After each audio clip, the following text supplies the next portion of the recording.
Narsapur MLA Vakiti Sunitha Lakshma Reddy సేవలను తాము మర్చిపోమని పైతరం మాజీ సర్పంచ్ మురళీగౌడ్ అన్నారు. మెదక్ జిల్లా కొల్చారం మండలం పైతర గ్రామంలో మిద్దె మల్లేశంకు సీఎంఆర్ఎఫ్ చెక్కును శుక్రవారం పైతర మాజీ సర్పంచ్ మురళీగౌడ్, మాజీ MPTC Adam Ellaiah, BRS youth icon Raviteja రెడ్డిలతో కలిసి అందజేశారు.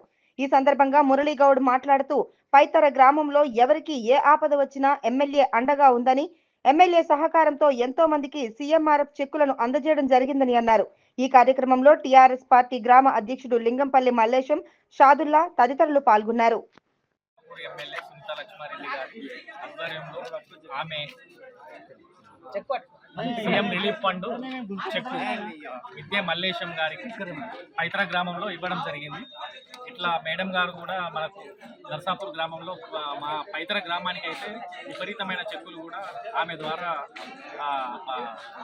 ప్రజలకు అందిస్తున్నాము. ఆమె సేవలో మేము పైతర గ్రామానికి చెందిన మేము టీఆర్ఎస్ నాయకులము. ఆమెకు ఎల్లవేళ అట్లా ఉండి ఆమె అభినందిస్తున్నాము.